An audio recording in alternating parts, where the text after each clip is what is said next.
Hello there and welcome back to another video. Today we're going to talk about patch 9.2.5 and everything coming in the final patch of Shadowlands. But before we jump into all of that, guys, I just want to shout out my Twitch, twitch.tv/MrGM. If you want to see me stream World of Warcraft, patch 9.2.5, 10.0 Alpha Beta, Wrath Lich King Bayer, and more over on twitch.tv/MrGM. Every single day. Right, so yes, patch 9.2.5 is the final patch of Shadowlands, and it actually is pretty big for a 0.5 patch and has some pretty major changes which are going to affect the game going forward into Dragonflight and beyond. So, this is a comprehensive list, so it does have major changes and minor changes as well, so let's start off with the most major change of them all, and that is cross-faction. Cross-faction gameplay is coming in patch 9.2.5, but it has some restrictions. Now, I do have a full video going over all the specific details of cross-faction and how it all works, but the TLDR and the kind of long short of it is that it is for certain types of content, and that content includes Mythic Plus, rated PvP, raids, and legacy raids, so older raids are able to run cross-faction. There is some restrictions there though. Things like Trial of the Crusader, Icecrown Citadel, things like that, faction-specific stuff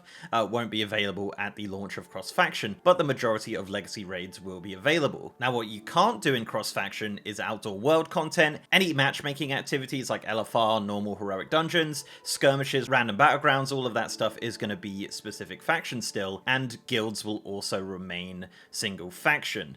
Communities will be cross-faction though. You will be able to make a cross-faction community and they'll kind of act like guilds until they activate guilds in the future, hopefully. And I guess the final point on cross-faction is that you can't just walk up to a member of the opposite faction and invite them. You have to be a Battle.net friend or in a community with them, or find them through the pre-made group finder. So yeah, that's cross-faction, and as I said, I have a really detailed video going all of that if you do want to check that out. I'll leave a link in the top right of the video right now, or in the description below this video. Also coming in patch 9.2.5 is some brand new race-specific quest lines. The first one is on the Alliance side, and that is for the Dark Iron Dwarves. Now, the prerequisite for this are to be a Dark Iron Dwarf, be at least level 50, and have the Heritage Armor unlocked. Once that's unlocked, you can head over to your faction starting zone to begin a quest which will unlock an exclusive mount called Grimhow and those Dark Iron Dwarf Heritage weapons, which are now available to every single race. So if you have a regular dwarf or even a horde character, you can use these Dark Iron weapons on your transmog. There's no race restrictions on that.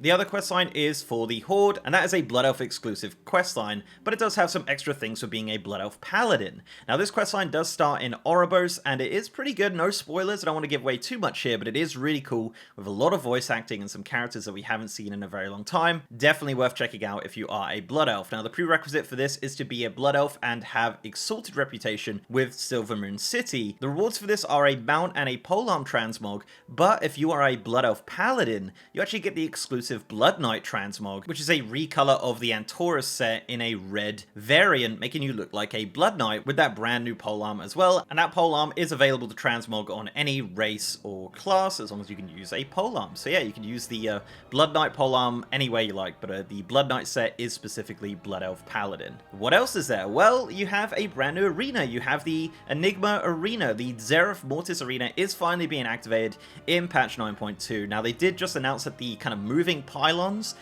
will not be moving in patch 9.2, so there will be kind of static pylons in the arena. It's a really cool arena, and yeah, looking forward to seeing kind of the awesome plays that come out of the Enigma Arena in Zereth Mortis. Now, the next couple points are actually encrypted content. There is a bunch of encrypted content in 9.2.5, and it's going to be funny to come back to this video and be like, well, you missed out on this and this and this and this.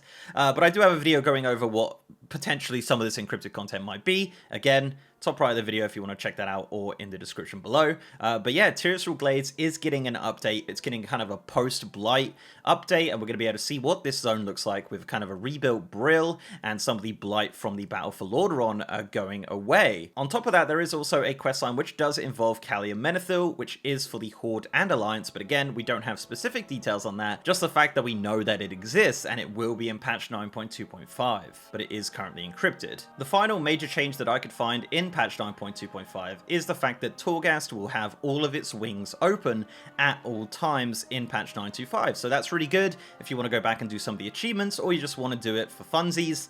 For some reason, you can jump into any of the wings at Torghast at any time. So all of those will be available at all times. So that's a really good change coming in 9.2.5.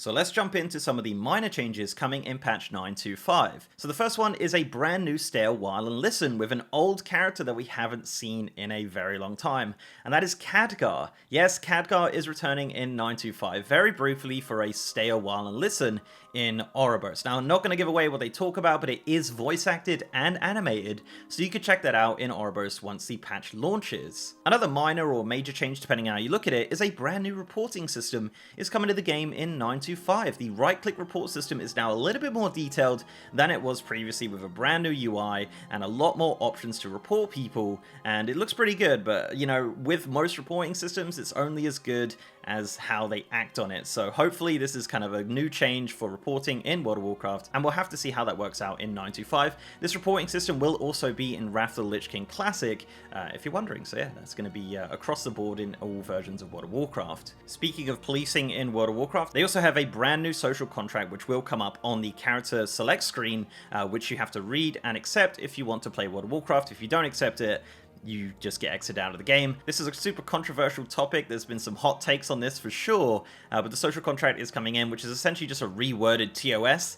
Remember back in the day when you would open the game, it would have like a TOS that you just accept. It's essentially that, just written differently and placed somewhere else. So yeah, the social contract is coming in 9.2.5, and again, that will also be on Wrath of the Lich King Classic. Another minor change, which is really cool and quite welcome, but again, another controversial one, is that the flying Lupine mount is getting a brand new animation. Now, obviously in 9.2 right now, it does kind of a doggy paddle or a swimming animation while in the air, but in 9.2.5 it is getting a brand new animation, which makes it look like it is actually flying with some sparkles behind it, and I really like it personally, but I know some people are really fond of the doggy paddle, so yeah, that is going away in 9.2.5, and the Lupine is going to be looking great as you fly around. Another minor change, which is a bit of a mystery as well, and I made a video on this also, is the stables in Orgrimmar and Stormwind. Now, every build of the PTR has had more and more updates to this, but we still have absolutely no idea what this is used for. Obviously, we probably will find out once the patch launches, or maybe not, maybe it'll just be a mystery forever, but they are building new stables in Orgrimmar and Stormwind for some reason, with brand new assets as well. So it is very, very interesting what that could be. Lots of theories going out there, and honestly, I have absolutely no clue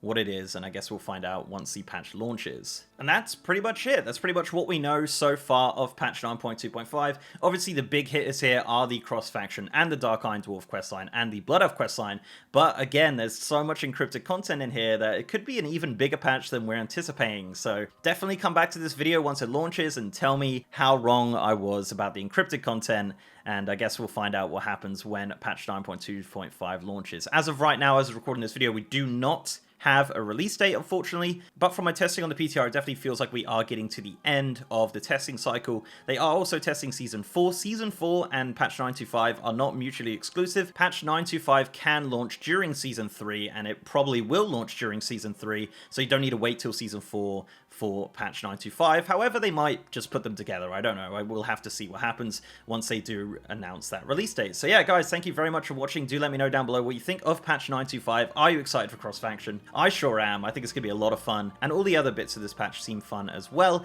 It is going to be really nice to go back to Azeroth just before we properly go back to Azeroth in Dragonflight. So before I go, I'd like to give a massive shout out to my amazing patrons, YouTube channel members, and Twitch subs. You guys are awesome, and if you'd like to support the channel in any of those ways, links are down below.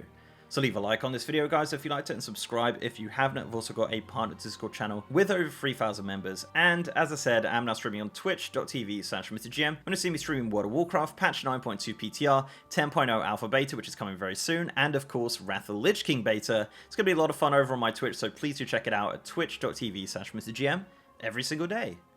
And with that, guys, I'll see you next time.